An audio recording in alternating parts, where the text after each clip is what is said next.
Good evening. Welcome to the Board of Trustees meeting for the Village of Pleasantville. Today is Monday, March 22nd. So if you are watching live on Monday, March 22nd, we invite you to call in if you have questions or comments. The call-in number is 769-1677. You can watch us on cable television or also live web streaming or on-demand video after the fact at pctv76.org. Our next scheduled meeting is a work session next week on Monday, March 29th. That will be an executive session only, not a public work session, as we address some matters that need to be considered in executive session. That's at 7 p.m. Monday, April 1, we have a work session at 7 p.m. And then we have our annual organizational meeting, which is required by state law, on Monday, April 5 at 7:30 p.m. And then we will have a regular meeting on Monday, April 12 at 8 p.m. with a work session at 7 p.m. And the primary focus of that meeting, Monday, April 12, will be a presentation on the budget for the next fiscal year, which begins June 1. And that will take place Monday, April 12 at 8 p.m. So, and a couple of things to say at the outset. And the first is, we had an unprecedented double whammy, as did every town in the Hudson Valley, with a big snowstorm event several weeks ago, and then 2 weeks later, a big rain and windstorm event. So there were a couple of neighborhoods in Pleasantville that were unfortunately stuck without power for an extended period of time, in both storms, which is almost an unfair act of the gods. But the good news is that relative to many communities, we fared reasonably well during the last storm. There were certainly plenty of wet basements and plenty of damage to trees, as well as a certain amount of damage to homes. So hopefully things are looking better as the spring approaches. But thanks again to our public works staff. They stepped up to the plate and really protected the village in many, many ways that were both obvious and also behind the scenes, and did so in a remarkable manner just 2 weeks after having done it for the snowstorm. So hopefully we won't have a combination of that sort. I know that there were some people who were without power for as much as 4 or 5 days after this event, and I think we have Steve Johnson, Superintendent of Public Works, to thank for his constant attention to Con-Edison and trying to get the Village of Pleasantville residents back on track. I know when your home is out of power, it feels like you're always last in line, but I can tell you from personal experience, both in this storm and the one before, that the village works very hard behind the scenes to try to get everybody back as soon as they can. And as I think I said a couple of weeks ago in the context of the snowstorm, I have not spent very much time in the last year feeling sympathetic to Con-Edison, but I will say that their emergency response in this storm and the one before was an effort that is mustered in short order and involves crews from all over the East Coast, and we do appreciate that effort. I honestly am not quite sure how you coordinate it, and they do an impressive job. So a few other things to mention. One is that there was an election last Tuesday. Many of you may not have noticed that, and it was an unopposed election. When I was elected mayor a year ago, I had 2 years remaining on my term, and the law requires me to appoint someone to occupy that seat until the next election day. I appointed Brian Skarstad, and he stood for election on Tuesday unopposed for the remaining 1 year of that term. So the result of that is Brian has been reinstalled by wide acclaim. Right. It was a landslide victory. Thank you, Judy Weintraub, Yes. for having run both a very efficient process as well as a very inexpensive one, Right. With paper ballots going into a cardboard box, which I have to say, relative to our recent experience with voting machines, when some of the votes for Jonathan were not counted on one machine, the paper ballots in the cardboard box feel like not such a bad strategy. And they stick with it if they don't get new machines. You Right. might see it next year. You So- could get purple fingers too. And I would just like to thank everybody that came out to vote because it was unopposed. But I would specifically like to thank the 2 people who did not vote for me, who actually, seriously, that actually came out and made the effort to write somebody else in. And, you just have to appreciate that. So all in all, it was a great exercise in democracy, even though on a pretty small scale. So at any rate, at our organization night on Monday, April 5, Brian will be sworn in for the remaining 1 year of that term. And then in March of next year, March of 2011, there will be an election at which Mindy's seat and Brian's seat will be up for election. And then we'll be back on the regular schedule where there are 2 trustees up 1 year, the following year, 2 more trustees and the mayor, and then the 3rd year is an off year. So we're about to be back on track, and thank you, Brian, for coming out of retirement and You're welcome. and returning to the fray. The farm market is in intensive planning. We have a new firebrand of a committee chair, Peter Rogovin, who is a branding consultant with an office here on Wheeler Avenue and lives up on Wilton. He and a number of colleagues he has drawn to the group Hi. are doing great work. Shane is aiming at them. And just to give people an idea, I think we should have a presentation in the relatively near future of exactly what the plans are. But the Farm Market Committee under Peter's leadership has come forward with a proposal that the farm market be reconfigured a bit towards the end of the plaza where the railroad overpass and the war monuments are. And we are proposing to actually modify the center island in Memorial Plaza so that we could essentially turn the end of the plaza near the train overpass into a dedicated farm marketplace with vendors occupying the entire parking area and facing one another in a horseshoe format. And then cars could park in the other end of the plaza up to and a little past the gazebo and could exit through a new exit driveway that we create in the median so that you could enter as you always do to the permit side of the lot and then exit in a cut through that is, I guess, roughly opposite Starbucks, something to that effect. So Peter is at least indicating I'm close enough for horseshoes. So at any rate, we'll provide a couple of schematics for that as the plans develop, but it's an exciting opportunity and it provides the opportunity to grow the market a bit and include some additional vendors. If you think there's anything I've left out that ought to be said right now, I invite you, Peter, to join us at the mic. I did okay. I also would remind people, as we have in the past, that we ratified the Verizon Fios contract here in the village a month or so ago, and it sits in Albany on the agenda of the Public Service Commission. It is to be addressed on March 25th. Is that still the case, Patty, to our knowledge? That's still the case, yes. So the Public Utility Commission, not the Public Service Commission, will presumably vote on that at their meeting on March 25th, and Verizon has indicated to us that, assuming it is ratified, which we expect, that Verizon would be in a position to sell Fios cable TV service to village residents very shortly thereafter. About 75% of the village is currently wired for it. The contract requires that Verizon build out the remaining 25% of residences over a 5-year period. So anybody who has Verizon Fios television or internet service right now would be already wired in a position to go quickly if they were so inclined. So stay tuned on that front. We ought to be able to report at our next public meeting the results of that and the report from Verizon about their sales process. Anybody else have anything to report?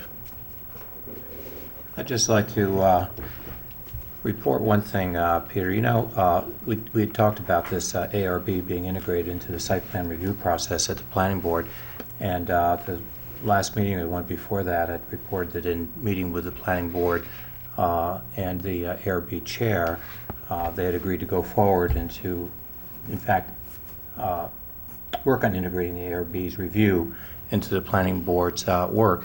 And the first project that has happened on actually resulted in, I guess, a full-page memo from the ARB opining on aspects of a development proposal that's before the planning board that will require their giving more formal opinion on as it wends its way through the process.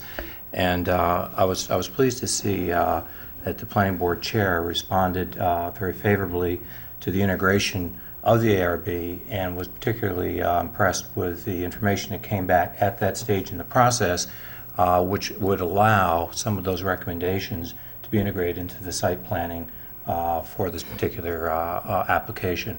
So I think that it's gone from coming before us on a discussion of whether or not we needed a code change or an ordinance change. We decided we could work within the existing ordinances. Went back to the planning board. They got on board with it, developed policies to incorporate ARB's review.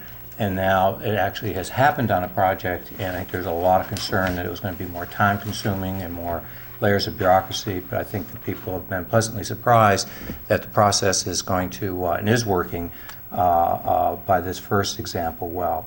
So I think that it's on its way to becoming a very favorable component of the development review process here in the village without incurring significant, if any, additional expenses on applicants. Great. Happy news. Thank you, Bjorn Slate, who is the chair of the ARB, and Russ Klein, the chair of the Planning Commission, for working together in a manner that produces that result. I think it's a really good team of people on both sides of that, and a great benefit not only to the community, but I think a benefit that doesn't slow down applicants much either. I don't think it's going to slow anybody down at all. Well, hold on 1 minute. I'm going to ask Patty Dwyer to give us a little brief description of where we are with the current budget. We're in our budget process right now. As mentioned, we'll have a public presentation of the budget on Monday, April 12 at 8 p.m. But to sort of set the environment in which we are operating, it's quite clear to everybody, as you've been reading not only in your own lives, but also in the newspaper, that it's a challenging time economically, and it is affecting the village in a variety of ways. Among the chief problems we confront is that we have been hit with a roughly 60% increase in pension costs, which is an amount assessed based on our total payroll by New York State as our contribution into the state pension plan. And the basis for that 60% increase is that the underlying investments that fund the pension plan have declined in value, and as a result, all the communities that are participants are required to kick in more money. And we are, as a result, dealing with, that must amount to roughly, what, $400,000 in That's a general fund alone, Mayor. in additional expense. I mean, that's just for one fund. Right. So, And at the same time, we have declining revenues in a bunch of areas, including our share of the sales tax that's collected and in mortgage recording tax and the like. And then the backdrop to all of that is that we have also been subject to an increasing number of property tax challenges, the result of which is that when individual property owners are successful in reducing their assessment, it reduces the overall assessment base, and it means that even absent an increase in overall expenses, taxes have to go up, because when a property is successful in reducing the amount of taxes they pay, the lost revenue is apportioned across the entire tax base, and everybody else pays a little bit more. I don't say that with any intent to criticize tax challenges. As I've said before, I think it's one of the ways in which government is kept in its box, but the reality is that we're in an environment where we are confronting a lot of commercial tax challenges as well as quite a few residential ones, and I think it's a fair assessment to suggest that certainly in the near term and maybe in the midterm, the tax base is likely to decline as a result of that, even with some significant development going on. So those are concerns of ours going forward. But Patty, maybe you could just describe a little bit where we stand. I'd be happy to, and I just wanted to state too that the detailed line item budget will be on our website probably by tomorrow afternoon. We're taking the detail that the board had worked with and extracting some things so people can just Right, and that, mind you, that detailed line item budget is the draft. We continue to work on that, and the reason it's posted is so people can look at it and comment if they wish to. But essentially, the mayor framed the issues very well. We are on solid financial ground this fiscal year, but the outlook is weak in all funds. And we took the time, as the board suggested, to do a projection of a 5-year outlook, given some of the things that we know are going to be fiscally conservative, such as revenue streams and assessed valuation and the like. Going forward, though, for our next fiscal year, we're looking at, right now, a tentative budget that presents a tax rate increase of 4.73%. In and of itself, half of that is due to lost assessments. As you had mentioned, we've dropped about at least $2 million off of our assessment roll in the current year.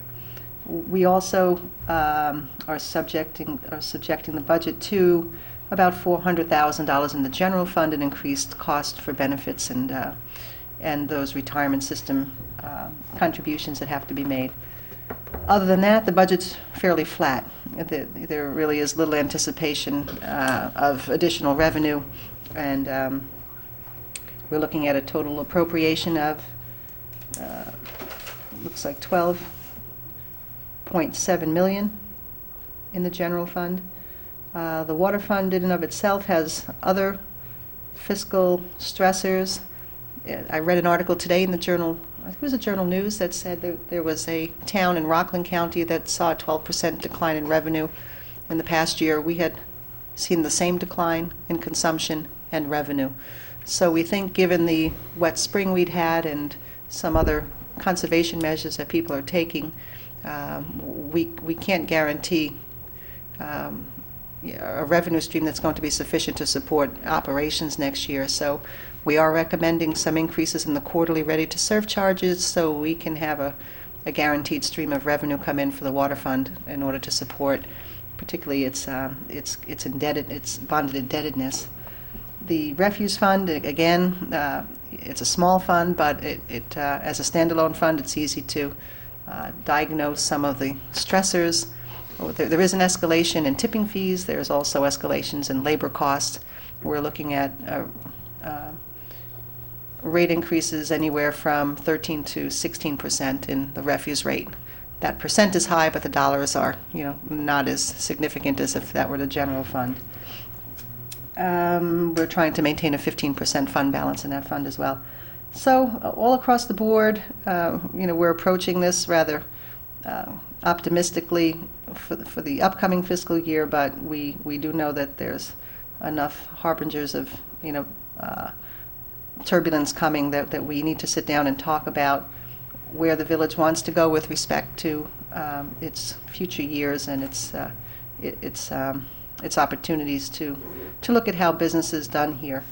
To that extent, the board had asked that there be draft fiscal policies presented to them. I've done that, and we'll be working on coming up with some model fiscal policies that will help going forward. We're also, as I said, presenting the 5-year fiscal outlook as well as a 5-year capital plan. So we tighten up those screws. I think we can change the picture here from dark sky to sunny sky. I really do. I think we just need to be very focused on it and very committed to it. So we're going into the public hearing with a tax rate increase under 5%. I expect that to stay under 5%, and we'll see what the next couple of months brings. Thank you. So that's just a preview, and you can get the detail on the website starting as soon as tomorrow, which is pleasantville-ny.gov, or in detail with not only a verbal presentation but a more graphical one at the budget hearing on April 12th. But a couple of points to be made, and one of them is that our fund balance, which is in essence our savings account, has been up near about $3 million, which is a quite healthy, quite stable position. Indeed, it has grown annually for some years because of positive results of operations. That fund balance is under pressure now, depending on how we choose to fund some of the tax refunds that are required as a result of these tax grievances, including a large one that amounts to about $700,000 to the Foxwood condominium. So we're confronted with the question of whether some of those monies ought to be bonded and paid out over a period of time, paid for over a period of time, or whether we ought to draw out of our fund balance, where we do have the money, but it reduces not only our flexibility going forward, potentially has an impact on our bond rating, and in addition to that, would reflect, if we were to pay all of these tax challenges out in 1 year, a circumstance where we would be consuming as much as a third of our fund balance in a single year. So we're looking at that quite carefully, and the tax increase that Patty mentioned of a shade under 5% presupposes that we're willing to use some of our existing fund balance as a means of balancing the budget for the coming year. And I would say that that's a matter that is under discussion as well about the degree to which we're comfortable in doing that. So we are all focused on that question, and we'll be focused on it for the next month or so. Comments and questions are welcome, so we encourage everybody to be involved.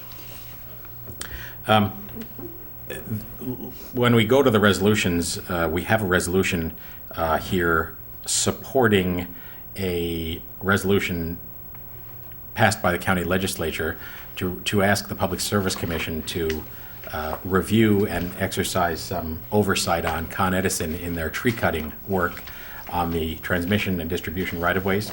Mindy Berard, who in her now day job is a legislative assistant to John Nona at the county legislator's office, is in the catbird seat seeing all this going on, and so Yes. maybe you can Things are update coming us. down quickly, which doesn't change the resolution really, because we still need to go forward with that. It's also been adopted by, the resolution that we hopefully will pass tonight has been adopted by the city of Yonkers, the town of Yorktown, the town of Greenberg, and one other municipality, and I'm not quite sure who that is. But in any event, the PSC posted a response to the county legislator passing this resolution, which after the resolution was passed, a letter was sent to the PSC with the resolution attached and the action that they would like to see the PSC take. And the PSC posted a response late last week on their website. Very hard to find. If you want to go to the PSC website, it's under What's New, and it's the new, committee postings or something like that. And you have to scroll down and you have to find this letter. And basically the letter says that they haven't found anything wrong with the clear cutting that Con-Edison has done, and that indeed that it's necessary for the reliability of our utility, and that they have been out actively looking at the right-of-way and will continue to do so, and they will continue to work with municipalities along the way. However, they don't feel as if anybody's done anything wrong. Which is, it could be discouraging, but it's not, because... That's why they're paying us some money to replant the trees that they erroneously cut down. That wasn't wrong? Well, that was Cablevision. I mean, Yeah. that was Con-Ed. Con-Ed, but this is from the PSC. Yeah, but you're So, saying the yeah. PSC hasn't found fault with Con-Ed, No, and yet yeah, well, that's a... we have a Yeah. clear case here. They also, what the board is going to take another action, and that will be a legal action, is the next step. And this just happened at the county, so we're really not quite sure how this is going to go forward. But the legal minds there are working on this. And could you just go to that page? They did cite in the letter that over the last, with the two storms, how great it was that we didn't have as much damage as we could have. But it really, none of that damage really happened with the transmission lines. It happened with the other trees. So that really wasn't what this resolution addressed in the first place. So there's got to be more of a clarification there by the PSC. And the county is going to request that of them. So it doesn't stop the county, as many municipalities that sign on to this resolution and pass a resolution, it only makes this argument more forceful to the PSC. So that's why I would strongly recommend that we do still continue to pass this resolution tonight. So. Thank you. Speaking personally, this letter from the PSC is exactly the kind of letter that causes you to wonder what exactly they do in Albany. When people are when Con-Edison is cutting down trees that could not possibly grow tall enough in 30 or 40 years to have an impact on the transmission towers, and say that they have to be cut down because they are quote unquote incompatible species that have the potential to grow that big. What that really means, it seems to me, is they'd rather cut them down now than cut them down in 40 years when they actually might create a risk. So, the effect of that is that the potential to maintain a reasonable buffer between homeowners' property and the transmission right-of-ways and the views that we have all come to expect that would shield to some degree the view of these towers can't be had anymore, because if a little oak tree is 5 feet tall, 100 feet from the power lines, it must be expunged immediately, because at some point in time it might grow 100 feet tall. So I've made this argument vigorously to Con-Edison. As Brian mentioned, we, I think, are going to see some assistance with them in trying to reforest the area around Nanahagan Pond that was so badly damaged. But as far as I'm concerned, the letter from the PSC and the response from Con-Edison all come from well-intentioned individuals who somehow can't focus on the key point, which is they're cutting things down that don't have to be cut down. Well, it also should be noted that this resolution by the county was sent to the commission, which contain commissioners. Those commissioners have never been to these locations. It's the staff that they refer to quite a bit in this letter, and who we've met with and who went to the town meetings, and those staff is very limited. They have one person that's, goes out once a year and reviews what the row, and how much could this one person do? He's been to my corner, and my corner still looks like a F4 went through it. It's lowered our property values considerably up there by the lake. It looks horrible, and I can't understand why they feel at all that this is not a violation of any of the things that the county has cited in their resolutions. It's quite disappointing, but for John. For John. Anyone have anything further to say, or any from the audience? Anybody want to call in? 769-1677. That's you, John, tonight. You got the phone. Otherwise, we'll go to our resolutions. All right, number 52, Steve. Resolved that the pre-check register dated March 20th, 2010, covering check numbers 65927 to 66028, has been reviewed, and they are hereby approved as listed below. General Fund, $225,555.13. The Water Fund, $101,060.91. Capital Fund, $26,543. Refuse Fund, $74,590.20. Pool Fund, $7,721.53. Trust and Agency, $973.91, for a total of $436,444.68. Is there a second? Second. Questions or comments? All in favor? Aye. Aye. Motion approved. Mindy. Resolved that the Board of Trustees has reviewed the minutes of the meeting held on Monday, March 8th, 2010, and they are hereby approved. Is there a second? Second. Comments, questions, corrections? All in favor? Aye. Aye. Motion approved. Jonathan. Resolved that the Board of Trustees of the Village of Pleasantville hereby authorizes the village's attorney to proceed with the settlement of certiorari petition by 444 Associates Company Co. as follows.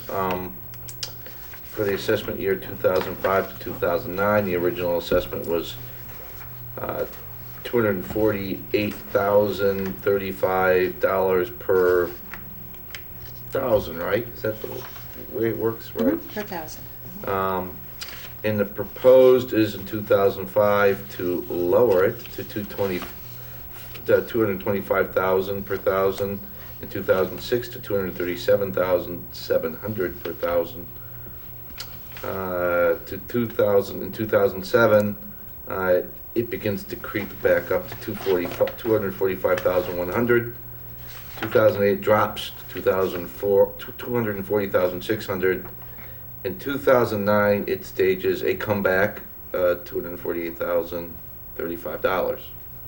And further resolved that the village treasurer is authorized to issue the applicable funds in the amount of $2,982.47 to the petitioner's attorney upon receipt of the executed order from the court.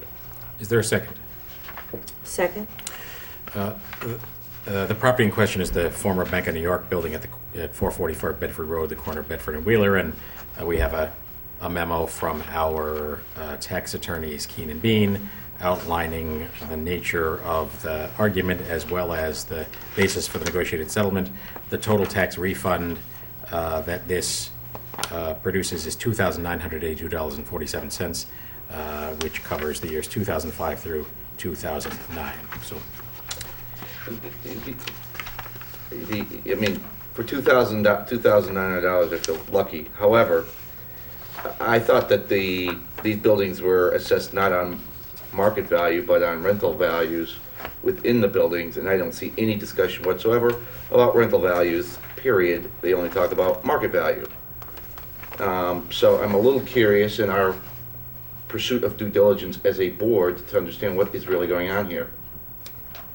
I believe that a commercial property owner has the right to pursue a tax grievance based on several different methods of valuation, and they are entitled to pursue the one that they perceive to be most beneficial.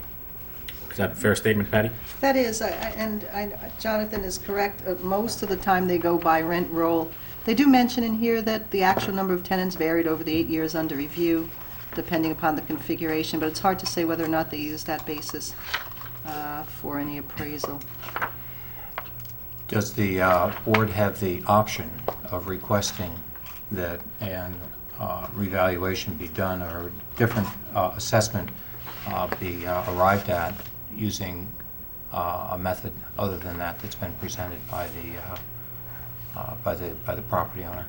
Probably, I mean, you could if for the years that were in, I guess, that were under review that were corrected, but they've restored the assessed valuation to what our assessment roll had stated it to be. So, you know, it is the number that we've also believe is the market value of the I property. mean, as Jonathan indicated when he read the resolution, and as Patty just repeated, they achieved a reduction in the assessment for some past years, and in the end, the assessment for 2009 is returning it to the level that we had it prior to the certiorari, and as mentioned, the total refund is $2,982.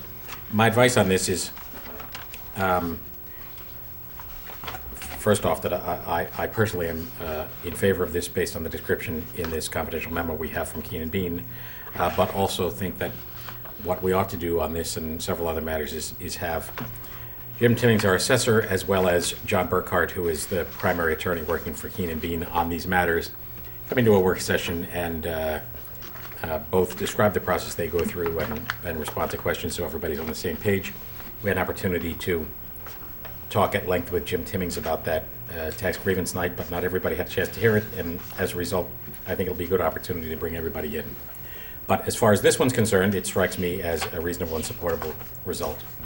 I think that the baseline for considering when you might have Jim and counsel in would be when a certiorari settlement reaches a level where the investment... A dollar level, you mean? Yes, where the investment in having an attorney come in, our attorney come in along with the assessor, would make sense for us so that we wouldn't end up paying, for instance, more to have them visit us than we would to settle the case or something.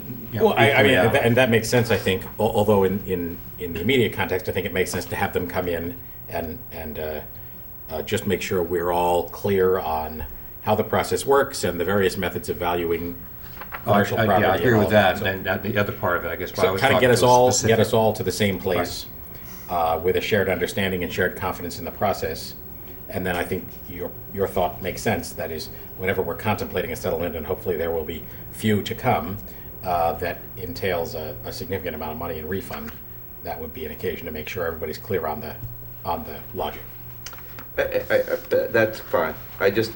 Again, I'm struck by the fact that they're valuing this property at $2.3 million in 2004, the largest by stories and by, I think, retail space in Pleasantville, up to $3.1 million, when we know properties with less have sold for a lot more throughout the town in that period of time. I don't get it, but, I'm not an assessor, so whatever. Just seat of the pants seems like that building's worth a lot more than $3 million. If it's got 21,000 square feet of retail space, an anchor tenant in Chase, and a bunch of other things going for it, it's hard for me to understand where these negotiations come from. Certainly, it wasn't worth. It doesn't seem like instinctively it wasn't worth at least $3 million in the time period 2004 to 2009. That's my point with each one of these certioraries. I don't understand where they're coming from, but we'll have that discussion with Jim Timmons so we get a better understanding. Luckily, this one's $3,000. The fight it would cost that, so I'm going to support it just because it's the littlest one we've had all year. I just think it's not a bad idea for our council, as well-meaning as I'm sure he is, and our tax assessor as professional as he is, for him to sort of see what life is like here. It's up to us to make the budget, make ends meet. And when we lose $3,000, that may seem like a small amount to them in a good negotiated settlement, but it's a lot of money. And it goes up to $700,000. That's a lot of money. That's even more money. So it might be a good idea from time to time to let them know just that it's really hard for us when this happens. And maybe if they're wondering, well, how hard should I fight?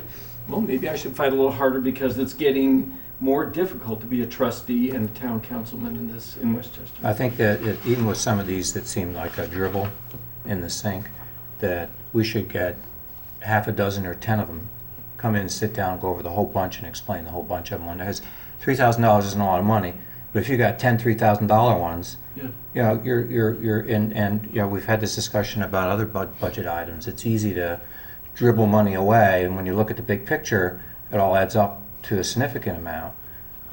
So, like I said, it'd be easy to shrug this off. It's only $3,000, but if there's 10 more that we have seen or are going to see over the next couple of months, I'd like to see them all come in on one night, get the thinking behind all of them, and get some level-headed look-see at what's going on, what the trends are, and whether this really makes sense. Well, as I said at the outset, I think we should have Jim and John Burkhart, possibly Judge Siebert, if he's appropriate to bring as well, to fully understand the lay of the land. I will say I have confidence in these people, and I believe the basis upon which they are making these decisions is not simply, okay, you said X, I said Y, let's settle somewhere in between, but instead the determination on their side of the table representing us is whether they believe they will be successful in supporting a higher valuation if they don't provide it in the form of a settlement and it goes to the next level. It's worth noting, for example, that on the residential side, the next alternative for a homeowner who does not receive the relief they seek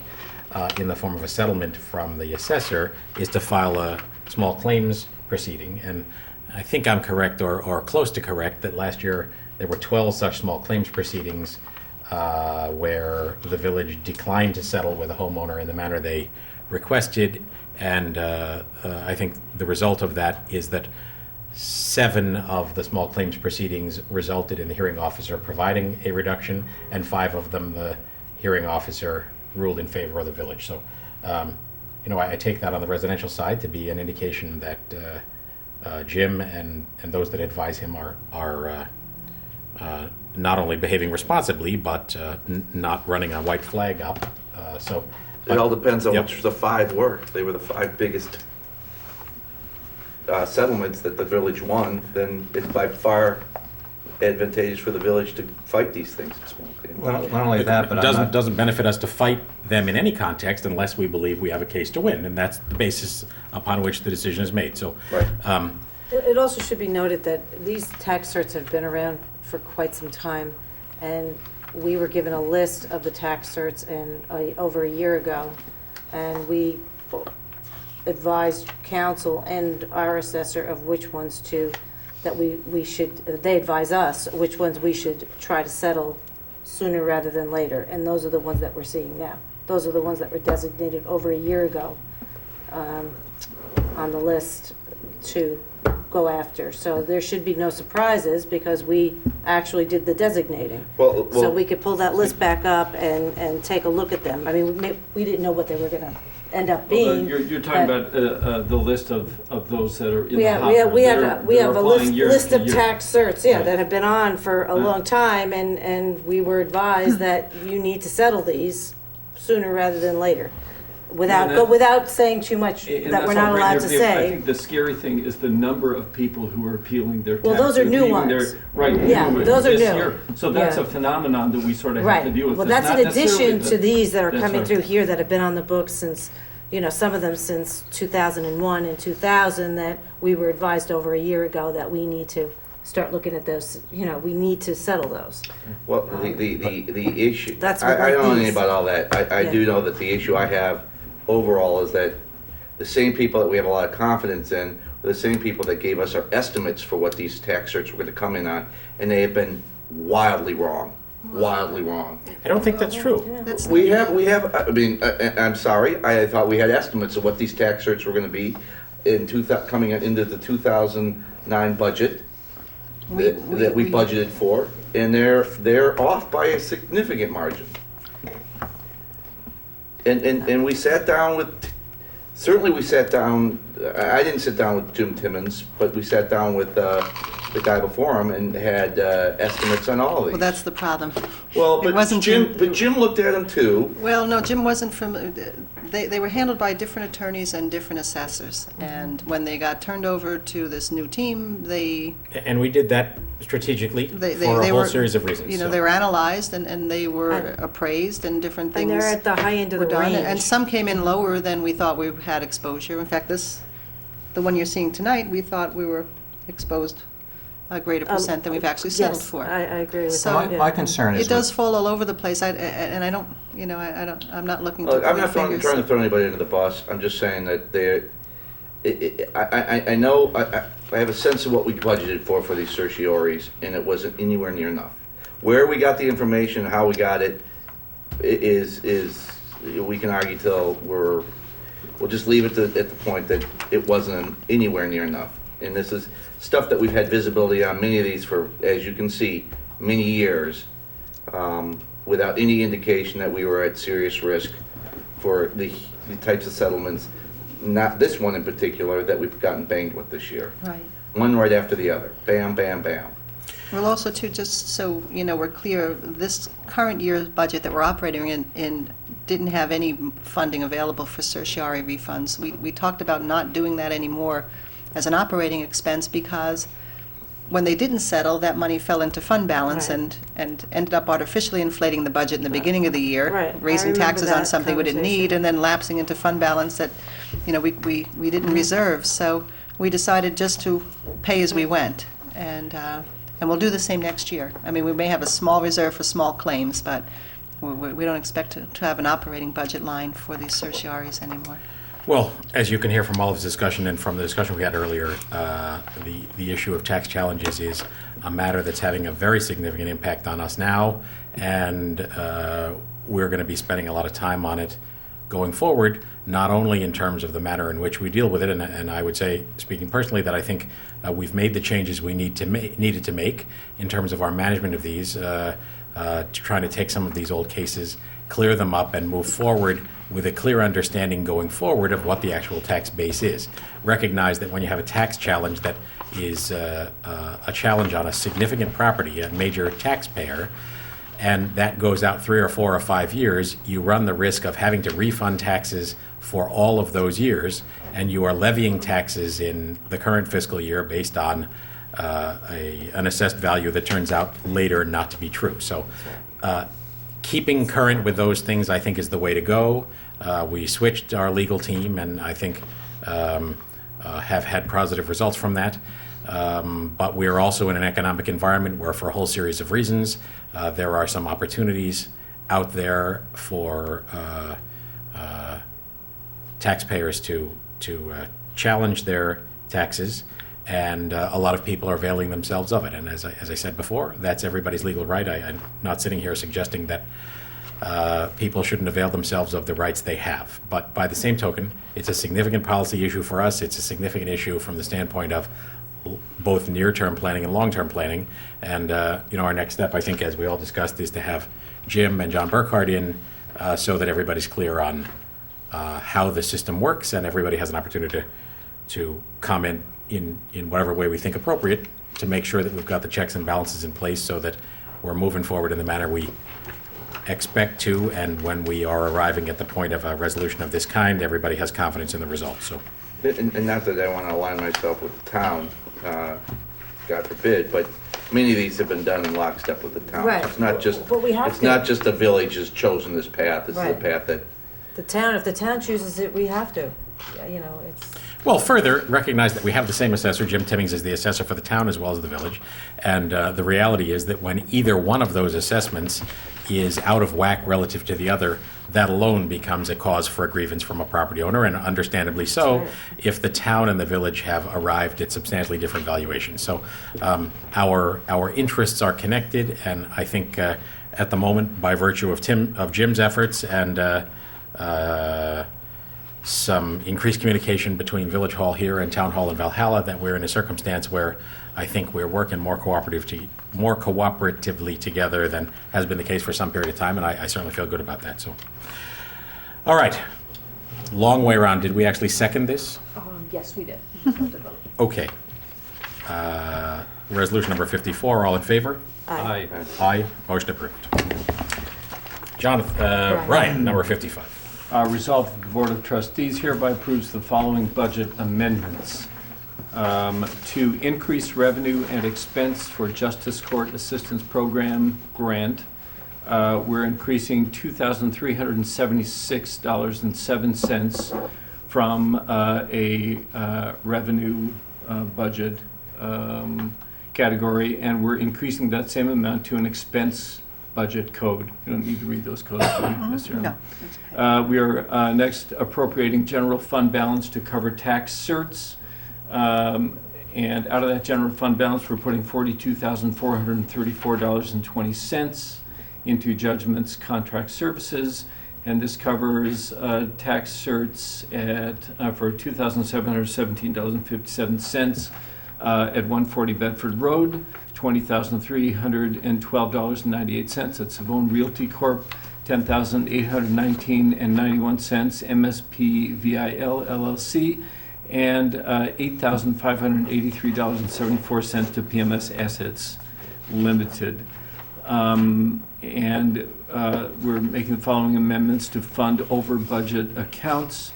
$2,500 goes from newsletter contractual to Central Technology, Central Technology Consulting, Century Technology?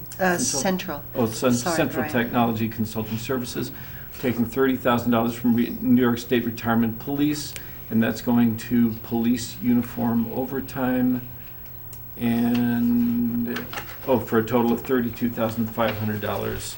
And finally, appropriating pool fund balance to cover equipment, and we're increasing the pool equipment line by $3,460. Is there a second? Second? So just to recap that, Do we have to recap that? the short version of the story is that we're taking $42,000 out of the piggy bank, so to speak, to pay for tax refunds from the general fund, and we're taking $3,400 out of the piggy bank for the pool fund to pay for pool equipment, and the other changes described are simply a transfer of money from one budget line which had extra money in it to another budget line that needed extra money. So, did we have a second on it? Yes. Okay, all in favor? Aye. Aye. Motion approved. Steve, 56. Whereas sealed bids were advertised in the official village newspaper and received on February the 17th, 2010 for tree removal and pruning services as follows. Bidder, Garrison Tree Inc., $25,500. Olmsted Tree Company, $29,980. Care of Trees, $32,750. Westchester Tree Life, $36,860. Dom's Tree Service, $51,120. And whereas after several requests, the lowest bidder, Garrison Tree of Cold Spring, New York, has failed to produce the required references, now therefore be it resolved that the Board of Trustees hereby rejects the bid from Garrison Tree, Inc., and further resolved that the Board of Trustees hereby awards the bid for tree removal and pruning services to Olmsted Tree Company, Beechwood Avenue, New Rochelle, New York, in the amount of $29,980. Is there a second? Second. We're taking the somewhat unusual step of rejecting the low bidder and have in the record Superintendent of Public Works letters to the low bidder requesting references and the failure to receive same. So, I just have a quick, can I have a question? Oh, I forgot when I do it. This is really, it's very expensive. Pruning trees that, it looks like 2 storms already pruned all the trees. But this estimate is based on what? What we do every year, or? It's just their rates that they submit to us. It's not, we may not spend that amount. It's when we call them in, there are certain rates that they charge. We This give is them based on a certain number of hour Yes. man days that they and would certain provide. size caliper tree. Right. And we give We them may that not pay them a information. dime, Okay. As Steve knows, these contracts are hard, they're hard to spec, but we give an estimate of what we think we need, and they come back with a labor rate for that work. So last year, we spent what? Around.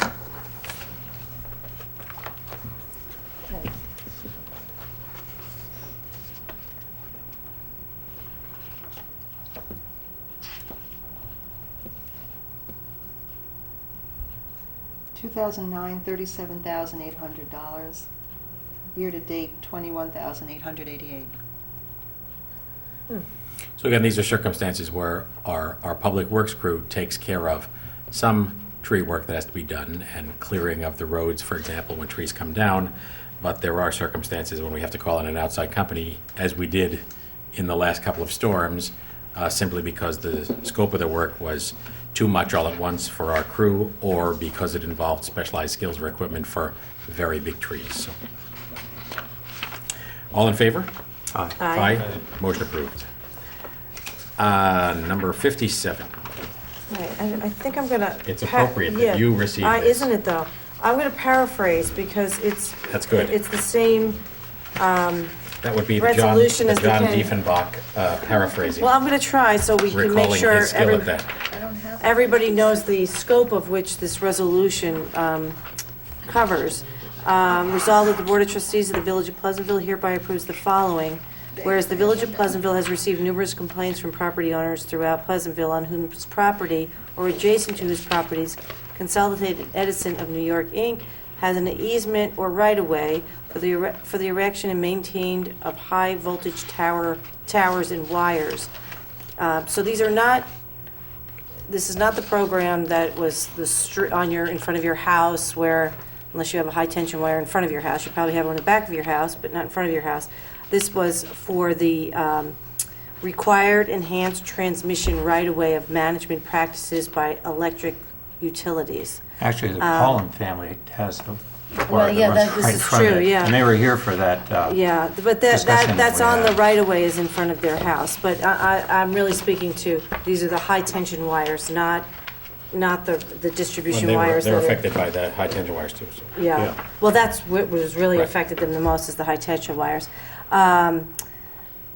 And it states that Con-Ed is mandated by the PSC for this program of requiring enhanced transmission right-of-way management practices by electric utilities.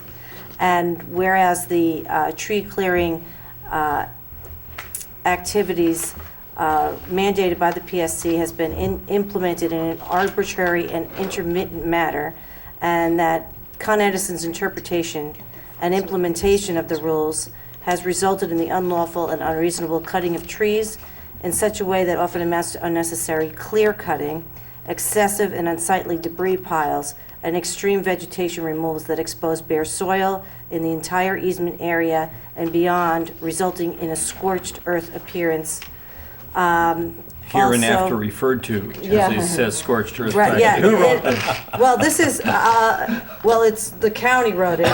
Mike Kaplowitz is the chair of this committee, but, you know, I think this is my good friend, Mr. Crane, who is really quite good at what he does, but Con-Edison has not provided adequate public notice of its plans under the high-tension wires to implement the rules, including failure to survey affected properties and failure to communicate with affected property owners regarding the work that there's going to be done, and the lack of communication with complaint handling by Con-Edison and its contractors, and that the PSC has caused significant frustration and exacerbated the problem. The oversight of the PSC over Con-Edison of the implementation of the management plan, and that resulted in unnecessary economic, environmental, and aesthetic harm to numerous property owners and communities. The SEQR review is addressed in here, that the PSC's rules are not accompanied by fair and adequate review of the whole area that was being, this work was being conducted in. And that the PSC's rules remain unrevised, even though the North American Electrical Reliability Corporation, NERC, under authority provided by Congress in the Energy Policy Act of 2005, has developed national transmission vegetation management standards, and as of January 2010 is reviewing a revised standard of that such policy. The Village of Pleasantville has consulted with experts that believe, given the size and location of many of the trees being removed, the trees are not now nor in the future likely to reach or otherwise interfere with the transmission lines. The Village of Pleasantville also believes that the PSC rules, to the extent that the rules actually mandate the scorched earth practice being employed by Con-Ed or Con-Ed's interpretation of the regulation, far exceed those steps reasonably required to protect Con-Edison's transmission assets and the legitimate public interest in maintaining an uninterrupted flow of power throughout the region. And I'm trying to summarize. I'm trying, but you're getting the impact here. That it's like, As further stated in the record. as further stated in the record. But there is also there's two other things. It's important because It is I know important, I've no gotten a doubt. lot of emails about this, and Yes, people are it's very important. want to know to the extent, and you can find this on this. Are we posting this We'll put resolution? this on the website. Put that on the website, and it's also on the county website in the county version of it. But it's also to seek other legal action against them, and it's Read the first result. be it further resolved, that one or that one? That No. one. Now therefore be it resolved Resolved. that the Village of Pleasantville demands that the New York State Public Service Commission direct Con-Edison to immediately cease its scorched earth practice until such time as there has been a full, open public examination of the PSC within the communities affected as to the conditions that exist and the management steps required to be taken in Westchester County to ensure compliance with town, county, and state law, and to revisit the PSC's rules as being interpreted by Con-Ed and to make adjustments to same as the certain goals can be achieved, including but not limited to preservation of non-offensive vegetation, control of erosion and runoff, retention and maintenance of sight lines and integrity of the residential appearance, retention and maintenance of vegetation providing noise abatement, preservation of woodland and wetland habitats to the greatest extent possible, avoidance of herbicide used for vegetation management, but if required, that only herbicides approved by the New York State Department of DEC, Energy and Conservation, for the use along wetlands and water courses be utilized in compliance with local and state laws. And it also has a whole mitigation issue in here as well. Okay, so So- we'll post that on the website, so anyone who wants to read the entire text of it is welcome to do so. Helen, who's already read it, but she can read our version of it. Is there a second? Second, but could I just suggest that if this resolution as summarized on our agenda is used for the minutes, that you be careful in your wording. The way this is worded, in the summary, it says, requesting Con-Ed to cease implementation of the New York State Public Service Commission's enhanced transmission right-of-way management practice rules. And in fact, what the resolution says is requesting the Public Service Commission to direct Con-Ed. You understand the distinction I'm making? In other words, the resolution The is not to title? direct And the Con-Ed, title but of to it. direct the Yeah. Public Service Commission to direct Con-Ed. We have no authority to direct Con-Ed directly. And if it goes in the minutes, Do we just have any wanted- authority to direct the PSC directly? No. So this is a tiger resolution of a that sort? is making a statement, but has no, I do think that the more municipalities that sign on in this way to the county-sponsored resolution, Yeah. the more impact it has. That's fine. Right. can't hurt. Right. Well, that's what the board you. feels, the county Even board. though Thank you, PSC Trustee just wants Lopez. to We dismiss us with a will buried note letter that. inside their website somewhere. It really is buried too, I mean, it's like. All right, Nothing, huh, Judy? Nothing. all in favor? History man. Aye. Who was on Motion that? approved. Any further comments, questions? There being no further business, is there a motion to adjourn? So moved. Is there a second? Second. All in favor? Aye. Aye. Motion adjourned. Good night. Thank you. We appreciate your watching. We will see you again at our annual organizational meeting Monday, April 5.